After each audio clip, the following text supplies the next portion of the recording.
is willing to cut a limb in order to save the body. He's willing to even sacrifice the titles of his children in order to clean the Windsor house, because enough is enough. And Harry and Meghan know it, and they're absolutely panicking because there's nothing they can do. Quite reasonably stripping Harry of his title, and perhaps down the track, Charlotte and Louis's children not having titles either. Because Can reveal Prince William has in the past fortnight seized control of the British monarchy from a weak and dying King Charles, and that spells very bad news for Prince Harry, Meghan Markle, Archie and Lily. They say the Crown never forgets. It files everything away. Every interview, every dig, every moment someone tried to turn royal duty into a headline. And today, it feels like the Crown is done watching something shifted. Not with fireworks, with silence, the dangerous kind. Isn't it something? Harry and Meghan panicking over Prince William's latest royal. There's panic in the clouds tonight. He's on a plane. That's the whisper cutting through London taxis and Montecito Gardens alike. A return that wasn't on the schedule. No official welcome, no cameras parked at the terminal, just a quiet arrival that says more than a press conference ever could. If you followed this story, you know why that matters. they're unnecessary. Well, there was once upon a time when we thought no royal would be able to be stripped of their title, and look what's happened over the last couple of weeks. And you're right, will this impact Harry and Meghan? When the palace stops talking, someone's about to be cut out of the picture, and not gently. So why now? Because President finally walked through the door wearing a familiar face, a Duke's styling retired, a title gone. The public called it accountability. The institution called it necessary, and the ripples didn't stop with that single name. And are they going to learn a new trade? What are they going to do? Meghan can't go back to yachting. She's too old. They rolled outward, across corridors, into committees, through laws most of us never read. Suddenly, what once seemed unthinkable looked like simple housekeeping, a neat line through a complicated sentence. And if it can be done once, it can be done again. That's the worry. That's the story. And Harry's too much of an idiot. They have no skills, no talent. They're not interesting. What are they going to do? And William doesn't want them back. Nobody wants them back. Here's where it gets sharp. Titles aren't just fancy words. They're leverage. They open doors, secure invitations, and make meetings happen that wouldn't happen otherwise. Strip the styling and you strip the scaffolding around a brand. You don't need to shout, you don't need to accuse. You just remove the one label everyone else keeps using. The cameras keep rolling, but the frame is empty. The person is still there, the power is not. He knows this. That's why the flight matters. He knew that. People wrote to Parliament about Harry and Meghan and asked them to remove the Duke title from. You don't sprint back across the Atlantic because you miss the weather. You come back for survival, to get in a room before the paperwork becomes history, to ask for time, to argue precedent, to say, I can still fix this. But can he? Here's the deeper twist. The crown moves slowly until it doesn't. The moment a quiet consensus forms, things accelerate. Policies become procedures. Procedures become statements. Statements become footnotes. And one day you wake up and realize that the biography you've been living is already in the past tense. Responded that Parliament has nothing to do with royal titles, styles, honors, and dignity. That all. How did we get here? A steady pile of moments that felt dramatic in the headlines, but devastating in the ledger. Sit-downs, specials, docu-formats, selective clips, and carefully lit shots. None of it illegal. All of it exhausting. It's just like Meghan Markle putting out this disgusting article saying that the royal family, that she's still haunted by royal family's insistence. The institution watched. It tracked sentiment rather than sound. And while cameras loved the glare, the crown loved the graph. Trust lost, trust regained, trust allocated. No need for thunder, just data. And the data wasn't kind. If you want a face for this strategy, look to the heir. He learned a lesson old as the regalia. Real power doesn't chase publicity. Fertility scan before birth. I don't think that they wanted that. The reason why they were demanding that was because they wanted to see if indeed she was pregnant, because it absorbs it, filters it, and waits. No leaks that bounce back. No lines that look like threats. Just minimal words and maximum control. He didn't sell a story. He didn't argue on talk shows. He studied the storm until it followed him. That's how you win this game, not by volume, but by gravity. And then came the fault line no one wanted to name out loud, the commercialization of royal proximity. That Charles is putting out there through the mainstream media. And I want to start this by telling you that people wrote to Parliament. Not illegal, not unique, but volatile. Beauty lines teased in sunlit rooms, strategic cameos with a wink at heritage. That all of that is up to the monarch. And they are right. This is in writing from Parliament. This is in response to the cries and demands from people to Carefully captioned moments that looked authentic but read like ad copy. The internet doesn't care about nuance. It cares about pattern. And the pattern that hardened in the public mind wasn't charity first. It was brand first. Once that sticks, it's hard to peel off. Every new launch starts to feel like a sequel no one asked for. Markle putting out this disgusting article saying that the royal family, that she's still haunted by royal family's insistence her first child underwent disability scan before birth. And the institution, it does not like feeling like product packaging. So, a plan. Not a nasty one, a clean one. You start with the softest target to prove the point. You demonstrate the mechanism. You make accountability look inevitable and modern. Then you wait. If the public nods, you keep going. William, not Charles, to strip Andrew of his princely titles and all vestiges of royal privilege, an important precedent has been set. A monarch can now remove a duke title. Not to punish, to streamline. The word inside the gates is slim. The word outside is sharp. Both can be true. Here's the quiet cruelty hidden in all of this. He thought peace lived far from the palace, palm trees, podcasts, carefully curated photos, a memoir that promised closure and delivered shockwaves. Princely title. So trust me, Harry and Meghan right now should be very afraid because it is a matter of when. It felt like liberation for a while. But when the glow faded, reality sat across the table and said, everything you're selling rests on a title you're challenging. We've got analysis from royal YouTube sensation according to Taz coming up, and I'll reveal more. That's not hypocrisy. That's irony turned into math. And math is merciless. Why is the plane landing now? Because the clock moved. Because a piece of legislation you never notice until it matters is suddenly relevant. Because corridors that used to welcome are now politely full. And because if the shift is institutional, emotion doesn't change the outcome. From this bombshell Buckingham Palace leaked memo confirming William's new power. But of course, there are issues in all of this for the king. Andrew. Not a statement, not a handshake, not a photo of unity at a church door. Once a line becomes policy, apologies don't reverse it. They only soften the headline. Think about the children, people say. The institution already has. The modern crown thinks in decades. Who else is in there? Who else is in there? At number 5, Prince Harry, who has allowed... It protects the ledger more than the lyric. If titles turn into adverbs in celebrity deals, the monarchy risks becoming background music, and that cannot happen. Not to an entity built on duty, spectacle, and distance. The distance is the point. Remove it, and you get an influencer family with better china. There are so many questions about their birth that I don't think they have any right to be in the line of succession. But before we get to all of that, why plates have been smashed? That's not a monarchy. That's a costume party. So what does losing a title actually change?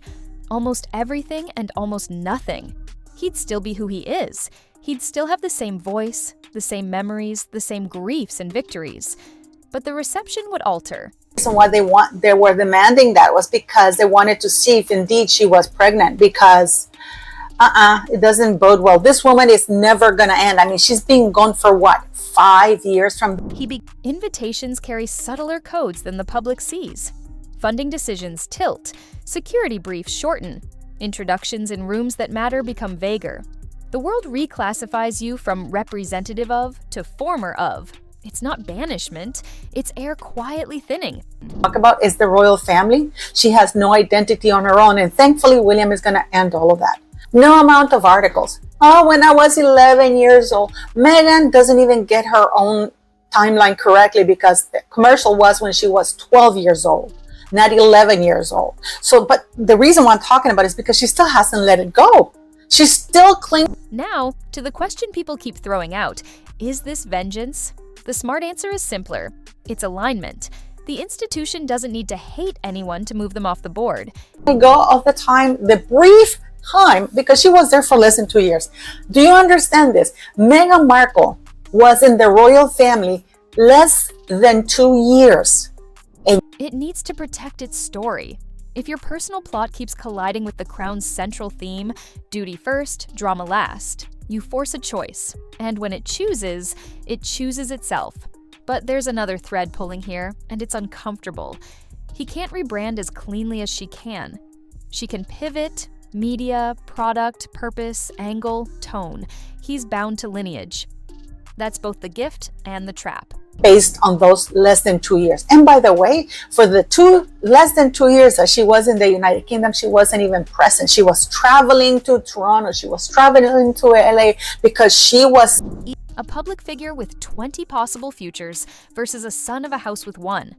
When you leave that house, you don't become a blank page. You become a margin note. Some people make magic with margins, others run out of ink. So what happens now? He'll try for a meeting, not a circus. A door closed, phones parked in trays, a small table. He'll say he wants to help.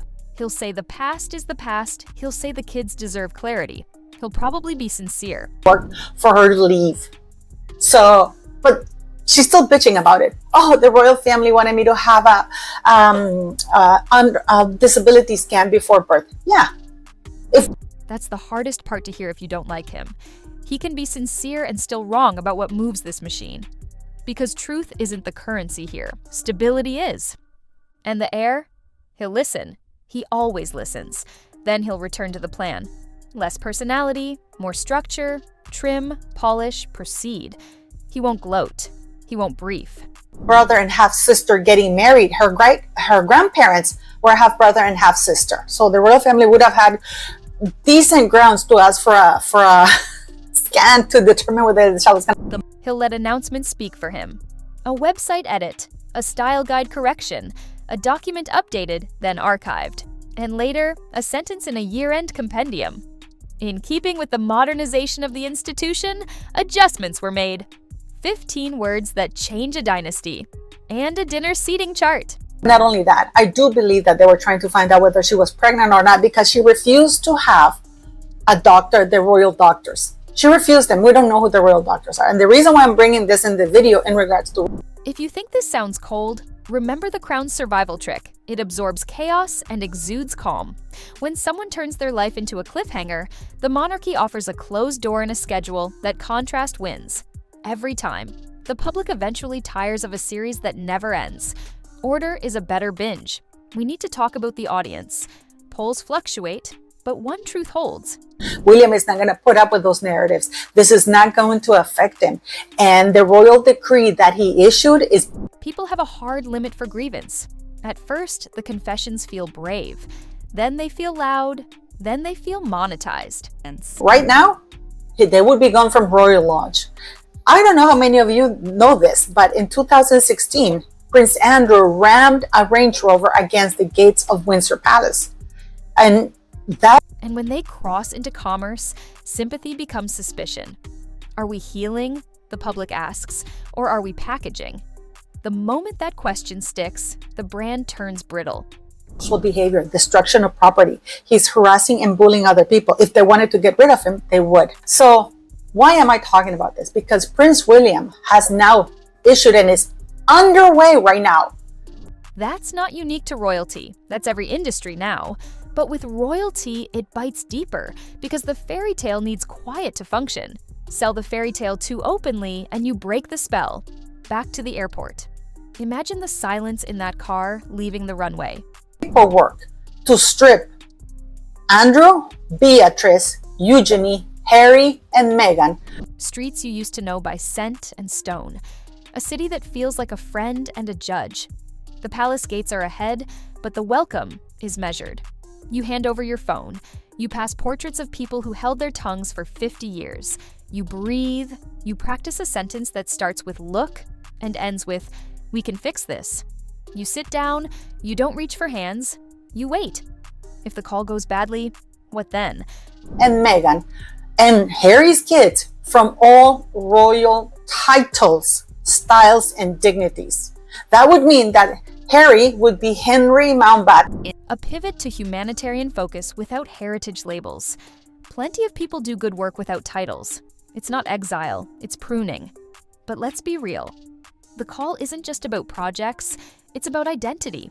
About a son who never belonged entirely to the public, finally realizing he belonged to the institution more than he knew. When you push that away, you also push away the apparatus that made your voice sound larger than life.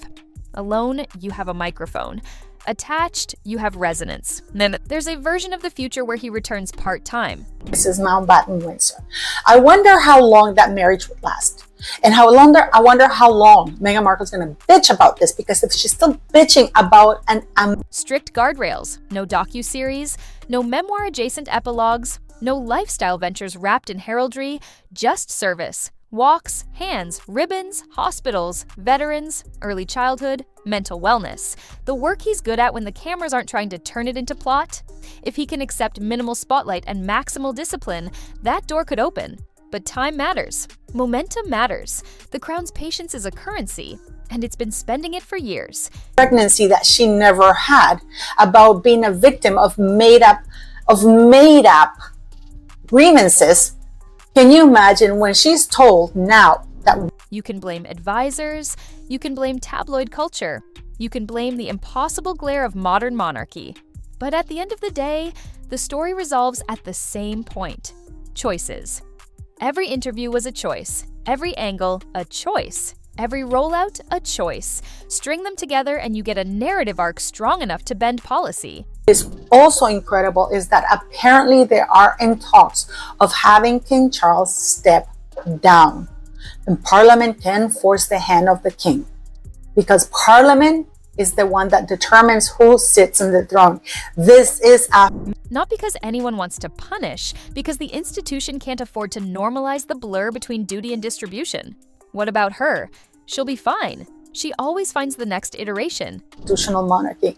And King Charles III knows very well what happened to King Charles I and other monarchs in history. New partners, new platforms, new tone. Reinvention is a talent, and she has it. But the Crown isn't trying to win a branding contest anymore. It's trying to preserve a boundary. If you keep pressing the glass, eventually the glass becomes thicker. That's what we're watching now. Less access, more protocol. The quiet return of distance. There's a pause here where I want you to sit with the human part. Two brothers who walked behind the same coffin, two boys photographed in a frame none of us would survive without scars. The public forgets that grief ages strangely beneath a crown. This is shocking because apparently Harry and Meghan are panicking, and Meghan is trying to trademark. It doesn't excuse the mistakes. It explains the echoes. When they look at each other across that small table, they don't see poles. They see the house they lost and the jobs it gave them too soon. The Crown doesn't care about that. It can't. Change her last name to Duchess of Sussex, not as a title, but as a last name, which is why she goes by Meghan, Duchess of Sussex, because she thinks in the event that William now has given orders to stop that. People do, and people will talk about this for years. Will a law pass? Will a memo become a milestone? Will a website line move a name into history rather than now? Maybe, maybe not. But the direction is clear. The institution is closing ranks, not to be cruel, to be legible. If your personal saga makes the Crown look like content, the Crown will remove the camera. The liar, absolutely delusional, but she doesn't hold a royal title. Harry, for the time being, or Henry, It knows how to live without you. It has centuries of practice. So here's the question I'll leave you with, and it's larger than one man, one title, or one flight. When royalty behaves like a brand, and a brand behaves like royalty, Which one survives the clash? The crown is betting on ritual, restraint, and the slow power of silence. The prince, duke, and earl titles. Once they're removed, stripped, taken down, revoked, whatever the hell you want to call it. He's betting on voice, story, and the emotional truth that once moved millions. The next months decide whose bet holds. But that wasn't the whole story. One move remains that could change the tempo. A public act of service that doesn't look like strategy. No cameras planned, no captions loaded, just work. Is Henry Charles Albert David Mountbatten Windsor. And Meghan is not prepared for that, and she's having a meltdown over it. She has now even stopped using that fake Diana watch. You'd be surprised how quickly the public recalibrates when the noise drops and the purpose speaks. If he wants room, he has to buy it with duty. That's the oldest currency in this world, and it still spends. And if the title goes, then a chapter closes, painfully and finally. Made it pretty clear to Harry that he doesn't want to have anything of his mother, no memory of his mother associated to that scam. Trademarking Duchess of Sussex in changing her legal last name from The man remains. The father remains. The veteran remains. The advocate remains. The lesson remains too. You can leave the palace, but you can't turn monarchy into a storyline without the storyline pushing back. Not because it's vindictive, because it's designed to outlast. He's landing into that lesson right now. 3 minutes ago or a lifetime late, depending on how you count it. The gates will open, the meeting will end. The statement, if it comes, will be clinical A sentence crafted to say everything and nothing. The rest is consequence. The crown won't raise its voice. It doesn't have to. The quiet is doing the work. And with that, I'll ask you the one thing that actually matters in a story everyone claims to understand. Is he next, or is there a path back? Drop your take below. Keep it focused, keep it fair. I'm reading everything. Because this isn't just a headline, it's a test of where tradition ends and modern life begins, and who pays when the lines blur. But what happens next would surprise even the insiders. The crown's most powerful weapon was never the sword or the statute. It was the pause. Watch the pause. If it lengthens, the decision's already made. Stay with me. The next update won't be loud. It'll be final.